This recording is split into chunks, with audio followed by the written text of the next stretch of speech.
मित्रों, हनुमान जी के बारे में तो हम में से अधिकांश लोग जानते हैं। उन्होंने अपने संपूर्ण जीवन काल में कई सारे शक्तिशाली योद्धाओं को परास्त किया था। इसी के साथ साथ हनुमान जी ने हर असंभव कार्य को संभव करके दिखाया था।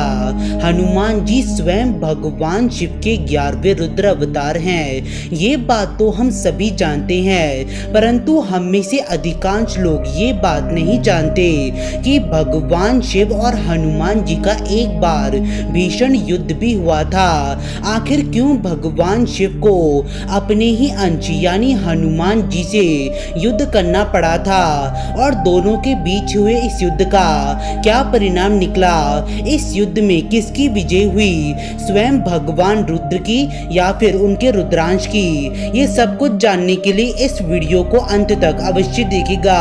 वीडियो की शुरुआत करने से पहले एक बार सच्चे दिल से जय श्री राम और जय बजरंगबली अवश्य कहिएगा।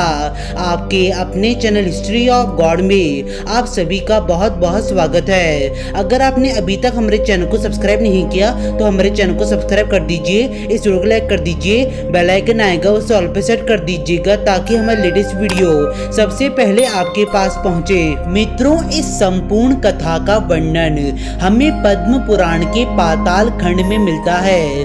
भगवान श्री राम द्वारा जब रावण का वध हुआ था तब भगवान श्री राम ने अश्वमेध यज्ञ करवाया था।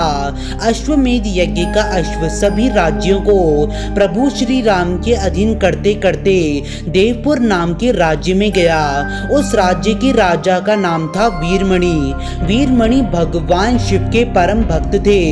इसी कारण से देवपुर की रक्षा स्वयं भगवान शिव करते थे। राजा वीरमणि के पुत्र रूपानंद ने जब यज्ञ के अश्वों को देखा तो उसने उसे बंदी बना लिया। तब यह बात जब अश्व की रक्षा कर रहे शत्रुघ्न जी को पता चली तब उन्होंने देवपुर पर आक्रमण किया। तब भगवान श्री राम की सेना और वीरमणि की सेना का भीषण युद्ध आरंभ हुआ। हनुमान जी भी वीरमणि की सेना का नाश करने लगे। श्री राम के छोटे भाई भरत के पुत्र पुष्कल भी उनके साथ थे। जब पुष्कल ने राजा वीरमणि को घायल कर दिया तब उनकी सेना भी भाग गई थी। मित्रों, वहीं दूसरी ओर भगवान शिव से अपने भक्त का यह हाल देखा न गया और उन्होंने स्वयं उनकी ओर से युद्ध करने का निर्णय लिया। परंतु युद्ध में जाने से पहले भगवान शिव ने स्वयं अपनी सेना भेजी। हाँ, हम बात कर रहे हैं नंदी, वीरभद्र और सभी भूत गणों की। भगवान शिव ने वीरभद्र को पुष्कल से और नंदी को हनुमान जी से युद्ध करने को कहा।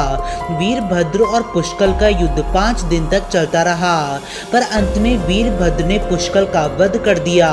यह सब कुछ देखकर शत्रुघ्न को बहुत ही ज्यादा दुख हुआ और वे भगवान शिव से युद्ध करने के लिए चले गए। उनका और भगवान शिव का युद्ध 11 दिन तक चलता रहा, पर अंत में भगवान शिव के प्रहार से शत्रुघ्न मूर्छित हो गए थे। वहीं दूसरी ओर हनुमान जी ने नंदी और वीरभद्र के साथ युद्ध करके उन्हें परास्त कर दिया था। तब बाद में वे स्वयं भगवान शिव से युद्ध करने पहुंचे।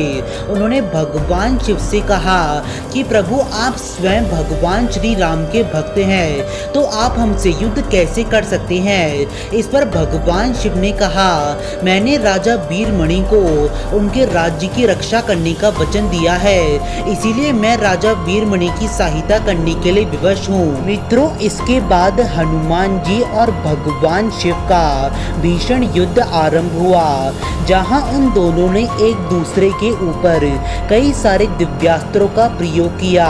साथ ही इस युद्ध में भगवान शिव ने हनुमान जी के ऊपर अपने पाशुपतास्त्र का भी प्रयोग किया था, परंतु श्री राम का नाम लेते हुए उन्होंने पाशुपतास्त्र को भी निगल लिया था और भगवान शिव के एक से एक दिव्यास्त्रों की काट हनुमान जी के पास मौजूद थी। हनुमान जी के पराक्रम को देखकर भगवान शिव बहुत ही ज्यादा प्रसन्न हुए और उन्होंने हनुमान जी को वरदान मांगने को कहा।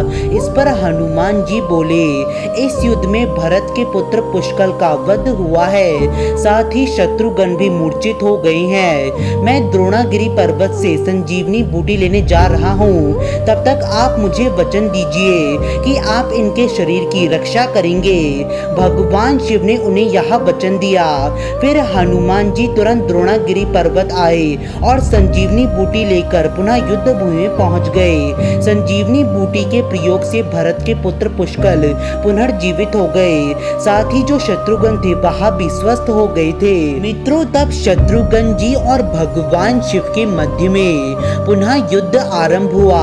बहुत समय तक युद्ध करने के पश्चात भी जब शत्रुघ्न भगवान शिव को परास्त नहीं कर पाए, तब हनुमान जी ने शत्रुघ्न जी को प्रभु श्री राम को स्मरण करने को कहा।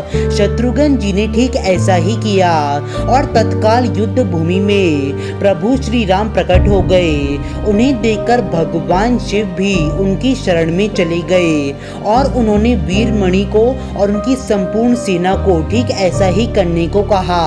वीरमणि ने भी अश्वमेध यज्ञ के अश्व को पुनः भगवान श्री राम को ही लौटा दिया और अपने राज्य को भी उन्हें ही सौंप दिया। तो मित्रों, इस प्रकार हनुमान जी और भगवान शिव के मध्य में भीषण युद्ध हुआ था। मित्रों, इस संपूर्ण युद्ध में हनुमान जी के मुख में मात्र प्रभु श्री राम का ही नाम था। इसीलिए तो कहते हैं कि भक्ति में ही सबसे ज्यादा शक्ति होती है। आप भी सदैव प्रभु श्री राम, भगवान शिव और हनुमान जी का नाम स्मरण करते रहिए। मित्रों, आज से गणेश चतुर्थी प्रारंभ हो रही है।